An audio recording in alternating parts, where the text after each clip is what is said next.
one class put on it. Right? You got religion. Do your thing, Father. But a Catholic school is not merely one class that is added on at the end of the day or at the beginning of the day or the middle of the day. A Catholic school provides a philosophy that pervades everything we do. It's part of lunch. It's part of PE. I was a PE teacher for 1 year. Took a year off of seminary. And by the way, becoming a PE teacher for 1 year, that'll lead you right back in the seminary. Kindergarten PE was the hardest thing I've ever done. I'm telling you, you can give me any grade in the world. Kindergarten PE, I liken it to take a handful of marbles, drop them on the ground, and that is kindergarten PE. They're going in different directions. This little kid's got to go to the bathroom. This little kid's crying. I'm out. That's my kindergarten PE experience. So Catholic schools are not merely, we put a subject in. It's pervading the whole day. I want you to start changing your mentality. Sometimes at our schools, it's like the coach is the hired gun almost. Many of our coaches aren't part of the staff even. They come in. I want you to see yourself as a religion teacher. Yeah. Whoa. And by the way, if you want to freak somebody out when they ask, like, what do you teach at Notre Dame? I teach religion. Seriously? How many religion teachers are out there? Your whole staff says they're religion teachers. That'd be cool for me. That'd be awkward for you. But that's what you are. You are religion teachers. You are people that are leading people to Christ. You're affecting souls or not. And I don't want to go there, right? Some teachers don't like praying before class. Seriously? In a Catholic school. Some coaches don't feel comfortable. Somebody else should do that. The more you get comfortable, the more you feel that you can do that, the more you're going to lead our young people. If you're awkward, get over it. Start doing it. You'll feel more comfortable. Even I know for myself, and Father Chase, you can probably talk about this, when you get to be a new priest, and it's like you're always used to somebody else being the priest. And then they look at the newbie and they're like, Father, you want to say a few words? What? Father, you lead prayer now. Okay. And it takes a while to learn that role. But then once you know that role, okay, now I feel more comfortable. What are we teaching? A different vision. A different philosophy. A philosophy of hope. I remember one time we won a football game at Central Catholic, and it was like a playoff game, and we were doing really well, and the student came off, and I was walking off with him, and his name was Kyle Brady, I'll never forget, and he said, Father, is this like heaven? I said, no, this isn't like heaven. I said, heaven's a lot better than this. This is a mere foretaste. If you think this is good, wait. And see, everything should be directed towards that. You win a state championship, and you say, think how great this is. But this is nothing. See, we have to teach that sports are a means to an end, not an end in themselves. For many of our people, the sport is the end in itself. I told you I'm from Bradford, and I hope nobody takes this back to people in Bradford. But occasionally, small towns, man, they remember that 1 year they were really good. And in Bradford, it probably really only was 1 year. I don't know what it was, but it probably was, right? And you've got these, like, my high school has closed. They still keep the trophies, though. Dang Skippy, right? Remember 1984? We were so good.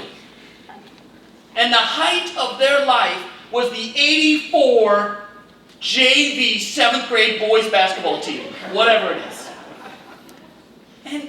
And deep down, we know these people, right? Sometimes they might be us. I can tell you, 88, man, we went, oh yeah. We went 8-1, and I get with my old boys, and we start talking sports. We have to say, okay, that's great. We're teaching more than that. We're teaching lessons that are deeper than that. So not only is it what we teach, it's how we teach. Ultimately, as we know, it's it's who we teach. That we are impacted, that we are affected, that we're leading them to more. I don't know if you read sports books or whatever, and to be honest with you, I don't read a lot of them. But there's this guy, I'm going to mess up his name, but his name's Joe Ehrman. You probably heard of him. He was like, he won like, I don't know, 7 state championships in a row. His team was ranked number 1 in the nation in USA Today. And it tells you kind of what type of coach this guy is. So he's just dominant, right? They're rolling people. And they have the number 1 team ranked in the nation. And one of the mothers of the athletes are coming to talk to him. And I'll read a little bit to you, because I found this is like awesome, even though I would change it a touch, and you'll hear me.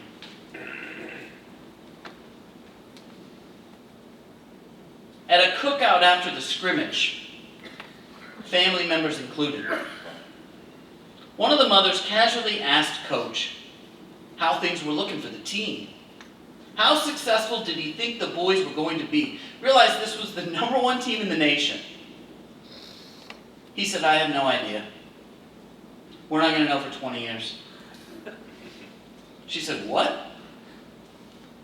See, she'd been inquiring about the season, this season. Coach was perfectly clear. He knew what she was asking. But he was trying not to be cute, but he was trying to make a point.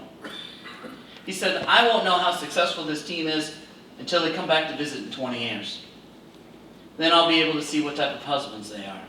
Then I'll be able to see what type of fathers they are. What are they doing in the community? How are they living their lives? And ultimately, I think of that because do you realize the great gift we have? The opportunity that's in your hands every day. And in a sense, see, he went 20 years. I would make it a little further out. Do you realize if you help a soul into heaven, how amazing that can be? And do you realize you can do that? That you can lead souls, that you can help them. How do we do that? I'd like to give you some sort of like a 3-step process here. How you do that is when you're affected. When your relationship with Christ grows deeper, so that you're able to give them what you have. So that you're able to pour out the love that you've already been affected by.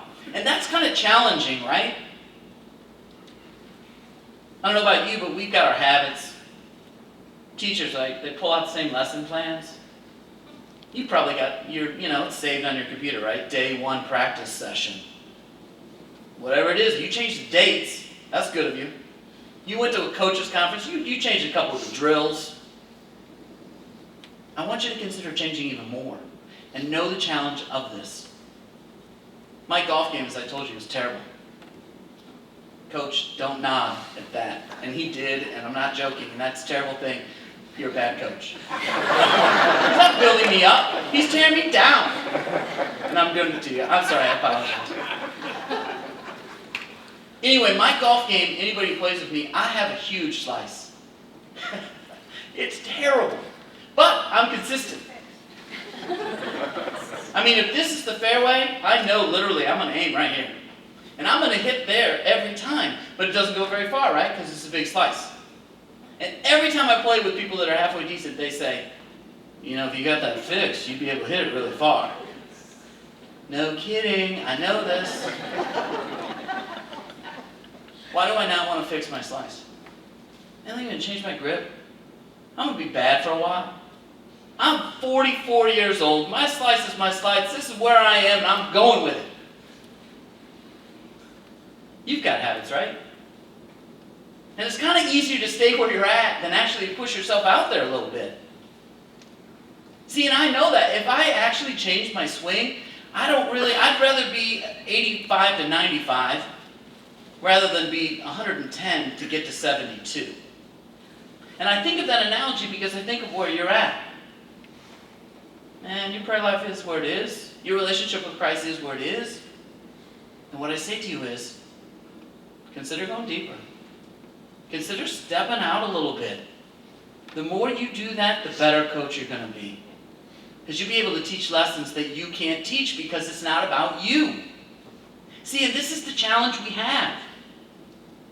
My father, like when I was newly ordained, we met the Pope. This is like, my dad is the Irish Catholic man of my, And so, right after my ordination, my whole family, immediate family, we met the Pope. My dad still carries pictures in his wallet of meeting John Paul II. And if you are talking to him more than 2 minutes, you are going to see a picture of him meeting the Pope. Why does he do that? He can't help but share what he loves.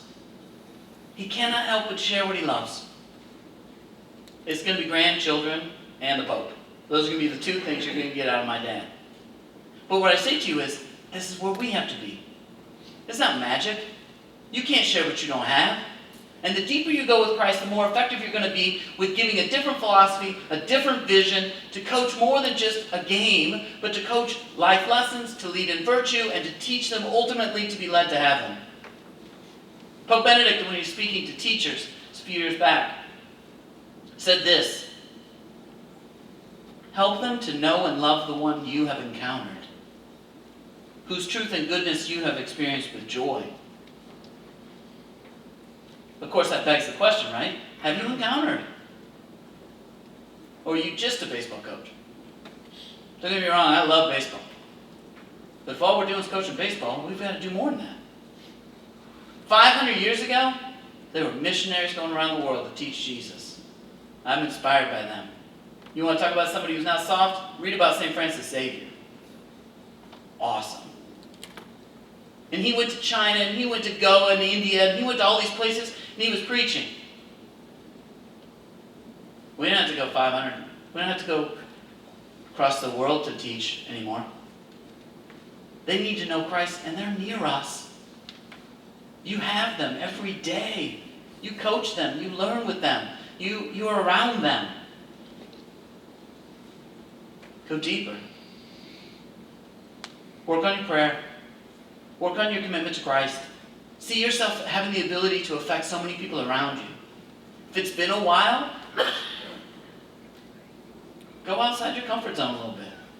I know sometimes we go to these days and you're like, okay, they're going to make us go to the conference. But we did do trivia. That was cool.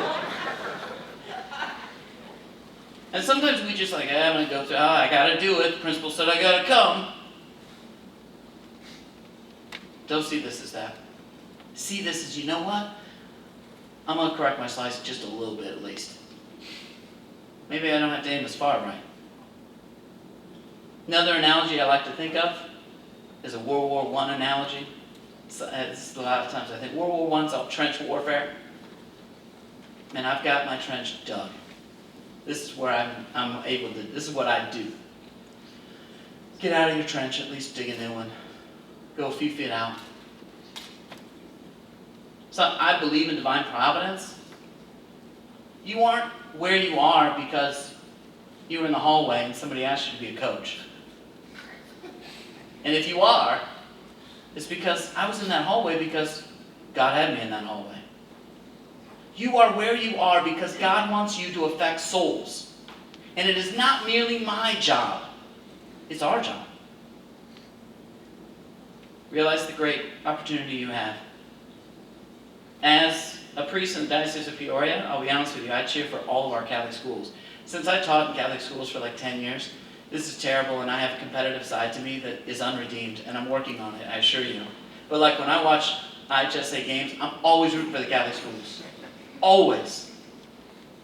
But know our most ultimate victory. It's not, taking 5 of 8 state championships or something like that when we get to those football days. It's when we lead our sons and daughters to Christ and to eternity. If you get to be a little bit of that, that is a great coach. Don't be merely a good coach. The good coach, they teach a sport. The better coach, okay, we're learning some virtues. The greatest coach teaches Christ. Bosco taught them love. He led them to somebody that he had encountered. Make sure you deepen that encounter. Make sure you get out of your trench so that you can help them to achieve the only victory that matters. It's not on the court. but the victory of heaven. Thank you.